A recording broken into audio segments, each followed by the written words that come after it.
Okay, people, today ended up being a lot more interesting than I was expecting. We have a lot more Switch 2 leaks. People are getting hands-on with the console. I don't know if they're taking them from warehouses or what, but a lot of pictures of the Switch 2 and its games are popping up online, and we now know that it does require a day one patch to actually play anything, seemingly, so we'll talk about that. However, the big news this morning is that Pokemon Legends EA now has a release date. It's releasing sooner than a lot of us expected, and we have a new presentation announced. We are getting a Pokemon Presents in the summer, so we'll be talking about that. Very exciting stuff there. We have a new Switch firmware that changed some things with the Switch Online app on the home screen, and we also have more details and footage on Nintendo 64 on Switch 2, where they showed off the rewind and the CRT filter. So that's what we're getting into today. Of course, if you are new here and you enjoy daily Nintendo Switch 2 news and coverage leading up to the release of the console, I would very much appreciate you liking the video and subscribing. Let's get into it. Alrighty, folks, welcome back to the channel. I hope your morning is going well. So we'll start things off with the biggest news this morning, and that is regarding Pokemon Legends EA. Out of nowhere, the Pokemon Company announced the release date for this game. They showed off the box arts, and they announced a Pokemon Presents for July. So here's a look at that new key art we have. This will also be the box art for the game, showing off that nighttime in Lumio City. You got Mega Lucario down there. You got the starters. Very cool stuff. I don't know if I like it quite as much as the Legends Arceus key art, but it's still pretty good. And reading the tweet from the official Pokemon Twitter account here, they say Pokemon Legends EA arrives October 16th, 2025. So not November, like so many people were thinking, as has been tradition with Pokemon games. This is actually, interestingly, the first time a Pokemon game is releasing in October since Pokemon X and Y. If we're talking mainline, of course, Detective Pikachu and other spinoffs have been other times of year, but this is the first core title since Pokemon X and Y, the other Kalos game, that they released a game in October, which is very exciting. They say, quote, in addition to the Nintendo Switch title, a Switch 2 edition will offer improved graphics and frame rates. The digital and physical versions of Legends EA can be upgraded to the Nintendo Switch 2 edition via an upgrade pack. And here's a look at the box art for the Nintendo Switch version, as well as the Switch 2 edition of this game. I hate that they had to put this whole, like, flavor text at the bottom explaining what a Switch 2 edition is. But yeah, it's really nice to finally have a release date for this game. We've been wondering for so long, is it going to be November, October? You know, last year I was saying, oh, maybe it could be like a May release. Well, here we are. It's releasing closer to the normal spot, but still a bit earlier than we were expecting. And that box art is very nice as well. We also got this new, very high quality artwork for 6 of the Mega Pokemon in Legends ZA. So we have Gardevoir, Mega Charizard, X and Y, Sableye, Kangaskhan, and Gyarados.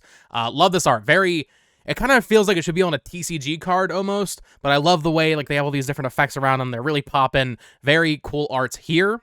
They did also confirm a Pokemon Presents presentation for July 22nd, 2025.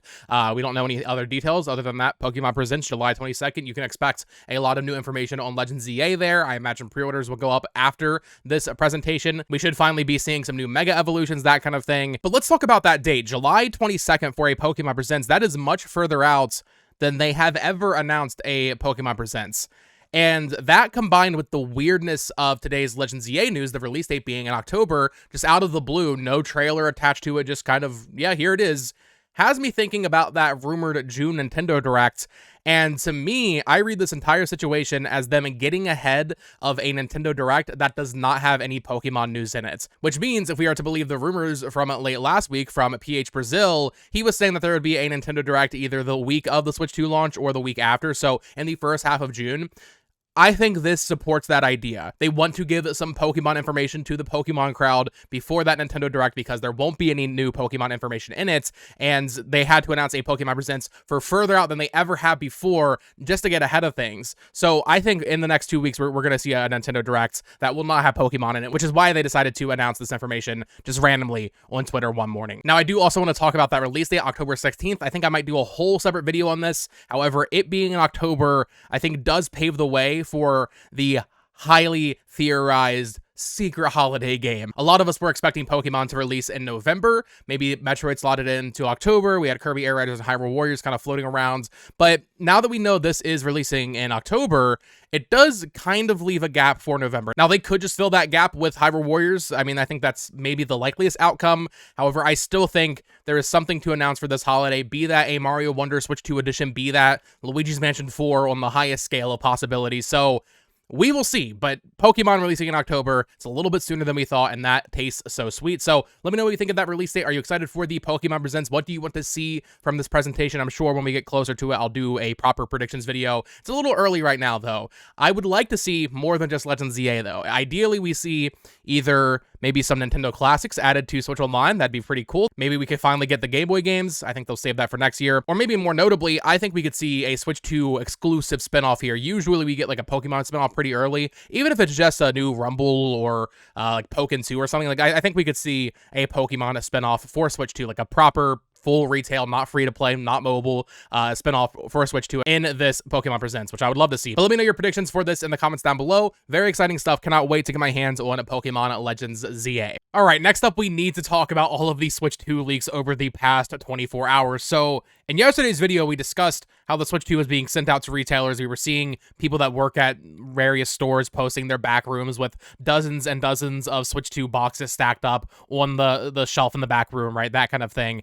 And since then, we've seen a lot of people get their hands on one, and they're actually opening them up. And we've learned a couple of interesting things through this. Now, there are some unboxings out there. I don't think I can show the actual video. However, I think I'm safe to show pictures. So no video of the unboxing experience here, but we do have some photos. So this was the first one, and the video was taken down by Nintendo initially of the unboxing, which is interesting because normally they don't seem to mind unboxings too much. It's really just like direct feed gameplay that they don't like.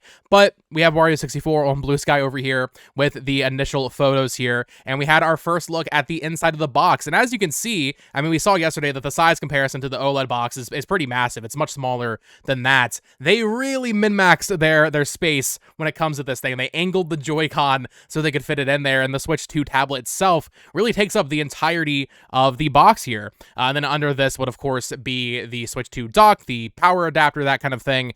But yeah, we have our first look at the unboxing experience for the Switch 2. Cannot wait to open this thing. I still can't believe we're a week away. A week from today, plus some extra hours and change, I will be going to GameStop for the midnight release. I cannot wait. But it was through this user that had it early that we learned something that people are kind of freaking out about, but also I feel like it's a fake outrage. So he said, quote, Nintendo locked the Switch 2. It needs to update to function, so I'm waiting for June 5th to unlock it. Then Mario 64 said, another person shared with me that they have a Switch 2 as well. I have no permission to post pics, but it can share that when they try to boot a Switch 1 game, a message prompts, please connect to your internet and update your system. Needs to update to boot a game. So there's a lot of takes on this. I know some people are upset because it requires an update. You need to be connected to the internet to even use the console and play games in any real way. You can mess around with the UI and stuff, but other than that, to play a Switch 1 game even, you need to update the system. It seems pretty clear to me that this is just Nintendo trying to circumvent leaks. You might say, well, what's leaking? I mean, it is just a new console, and we've seen most of what Mario Kart is, and why would you need to prevent people from playing Switch 1 games on Switch 2? But I feel like there's something to it here where it's a combination of they don't want anything to leak, really, so they don't want people, that got it early playing it early, which would also explain why there's no reviews for the console, or seemingly there will be no reviews. But also I feel like there might be something here to the effect of them trying to be more secure with modding, and they don't want the thing to be, broken open on day one. So they're going to have a patch on day one. It's not ideal. I mean, obviously, it'd be better if there was no update, but I just don't think it's that big of a deal. I mean, it's 2025. We're buying a new, expensive console. If you're buying a Switch 2, you probably have internet to update it, right? I just feel like, I don't know, it feels like a non-issue to me. But let me know what you think of that in the comments down below, the need for an update on Switch 2 to play games. I just don't think this is a real issue, especially when we get later shipments of the console where they will start shipping on later OSs. This likely won't be an issue in 6 months' time, because currently, if you buy a Switch on the store shelves, it's not going to be running on the Switch 1 firmware from 2017. No, it's running an updated firmware. So I just don't think this is a real issue. But then we had another user on at YouTube. Someone in Russia got their hands on the console, and they gave us a much more comprehensive breakdown. They had a full unboxing. It's still currently up on their channel. You can find it if you go to r/Nintendo Switch 2. Once again, not going to post it because I don't want Nintendo taking my video down. But we do have a lot of photos from them showing off the console. Nothing we necessarily haven't seen before, but it's still like, it's what I was saying yesterday and earlier. It's just like, oh my goodness, we're in a week I'm gonna have this device in my hands. Oh, I cannot wait. It looks so sleek. Love the design for this console. I've been playing my Switch 1 a lot recently. It's right here, and this still feels sleek to me, right? Like, this still feels like really nice to me, but the Switch 2 is just a whole nother level. Having played it in April, it does feel much higher quality, which feels weird to say because the Switch 1 already I thought felt pretty high quality, aside from the Joy-Con wobble on the hinges here. But yeah, they posted a ton of different photos and different angles of the dock here and the console. Here's the back of the dock, very rounded, very like bubbly almost. Got some photos of the Joy-Con with the straps on, as well as the innards there. Very nice. Cannot wait to get my hands on this thing. Oh my goodness. We also got a full look at the settings for the Switch 2 from this user. This might get taken down. I don't know. I feel like I'm playing with fire even showing this. But we had all of the different photos of the settings for the Switch 2, and then someone went and translated them. Nothing really revolutionary here, I would say. It is just kind of what we expected. We've seen a lot of this stuff in the Nintendo Today updates, but just showing off the resolution settings, showing off, what is this? The output signal is 120 hertz, that kind of thing, reduced screen brightness. Nothing groundbreaking, but still a nice look at the system settings for the Switch 2. I also saw this one pop up, and I was immediately curious because this is one of those games where it has the Switch 1 version on there, and according to Marvelous, you can put it into your Nintendo Switch 1, even though it is a Switch 2 cartridge. So Mr. Evans78 on r/Nintendo Switch 2 said, I've just received my very first Nintendo Switch 2 game. They got Room Factory Guardians of Ozma in a little bit early here. We have that photo of the front of the box, the back of the box, and the spine. Our first look at the spine for this game. It is just a white spine, so it's not doing the whole wraparound art thing. I wonder if that's just for the European version. Maybe the North American version will be the same. And they commented down here, update just opened the box for those wondering. Inside there's a cartridge, no download code. I just put the game in my Nintendo Switch Lite. The game launches perfectly, no update required.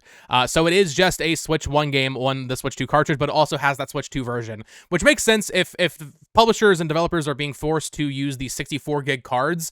For a game like Rune Factory, you definitely have enough room to put both the entirety of the Switch 1 version on the cartridge, but also the Switch 2 version. So there will be some Switch 2 games that you can put into your Switch 1. Keep that in mind. And once again, it's nice to see another physical Switch 2 game in the wild. Another look at the spines here. It is going to be a little annoying having some spines like the Mario Kart World one where the blue like sky wraps around to the spine, whereas this is just white, but it's not a big issue. And yeah, really excited for this one in particular. Although now that Fantasy Life is a launch title, it might be kind of competing with my time for which cozy action RPG farming game I'll be playing. Next up, let's talk about this new Switch firmware we got late last night. Switch Firmware 20.1.0 was released, and this is actually a firmware we had seen running on Switch 2 in the Nintendo Today app, so we're kind of up to date now with what the Switch 2 will be on day 1, just on Switch 1. So there were some patch notes, visual updates have been made to parental controls. The sound that plays when Nintendo Switch Online is launched from the home menu has been changed, so we talked about that in a video, I think, last week, where they showed off all the sounds. There's a new sound. If you click on the red Switch Online icon, there's a little jingle that plays that wasn't there before. General system stability, of course. The basic white and basic black themes were renamed to basic light and basic dark. It's something, 8 years in, we finally got something in terms of theming. And then most importantly, the Nintendo Switch Online applet now supports the basic dark theme. So I don't know how many of you actually use the Nintendo Switch Online app. I've been using it more recently as I've been going and trying to collect all of the icons that they release with the platinum points. However, every time you loaded this up, it was like being flashbanged because it was only in the light theme, the white theme. But now there is a dark mode for this app, which is really nice. And they also redid the UI a little bit. I'll have my image up on screen here. But they've retitled the, NSO games to Nintendo Classics as we had seen beforehand. There's a couple of different options here, different changes they made. Very subtle stuff. But yeah, I'm very, very happy they added the dark theme to this. There's also GameCube stuff in the app now, which is pretty cool to see. And just, once again, gets you more excited for that launch day experience because I'm not going to have time to play GameCube stuff on day 1, but also I'm very excited to play F-Zero GX and Soul Calibur 2, and eventually Wind Waker. So I still kind of can't believe we're getting GameCube on day 1. Like, they did not need to do that. That could have been an update in like August or September or something, and I would have lost my mind. And on launch day, I'm going to be so busy with new games that I'm going to have to overlook GameCube, which it hurts me to say that. And then finally, late last night, Nintendo posted a trailer to their YouTube channel going over the new updates coming to the Nintendo 64 app on Switch and Switch 2, going over the rewind features, the customizable controls, and a CRT filter. Now, what's weird is the rewind feature and CRT filter, those are only going to be available on Switch 2, whereas the customizable controls are being added to Switch 1. I guess you can make the argument that having to rewind on an emulated Nintendo 64 game might be a little too intensive for the Switch 1 to handle. I don't know. I know N64 emulation is kind of a nightmare, but that feels weird to me, to add this feature. I'm very happy they're adding Rewind. Rewind is great. It makes games much more accessible for people that don't want to have to, do trial and error over and over for whatever game you're playing. They show Mario 64 falling off the slide and then rewinding in this little clip. So Rewind is great. I do wonder if we could ever maybe see that added to GameCube in the future. Maybe on Switch 3 we'll get Rewind on GameCube games. And the CRT filter actually looks pretty cool as well. I saw someone making the argument that there's something with 4K. Maybe that's why the CRT filter's not on Switch 1. I don't know. I just feel like I can't imagine why CRT filter isn't on Switch 1, but maybe someone in the comments can explain that to me a little bit better. And then, yeah, the customizable controls, that's just a good, accessibility thing. Very happy they're updating this, and it does make me excited for the future of Switch Online and what other apps they might go back and update. We've talked a lot about mouse controls for SNES games, especially.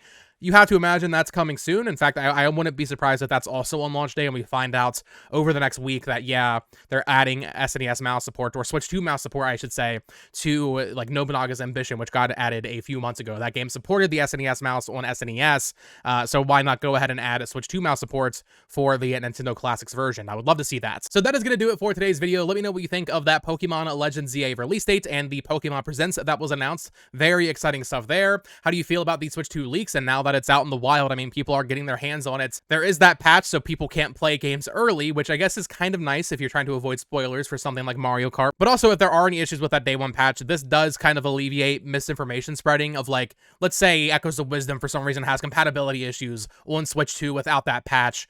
I don't know, I'm just spitballing here, but now that won't be an issue, right? So there is a day one patch, but I just don't think it's that big of a deal. How do you feel about the Nintendo 64 changes they're making to the Switch Online app? And of course, the new dark mode theme for the Switch Online applets on your Switch OS. Very, very happy they finally added that, because I don't like being blinded every time I go to redeem some points for an icon. But let me know your thoughts on all of that and more in the comments down below. Of course, you can subscribe here for more Nintendo Switch 2 news, rumors, leaks, coverage, all that fun stuff. I would very much appreciate it. You can follow me on Twitter at BoTalksGames. Check out my other channel at It's Amiibo. Support the channel by using the Amazon and PlayAsia affiliate links that are down in the description. And as always, you can click on one of these two videos to listen to me ramble about even more Nintendo stuff. Until next time, folks.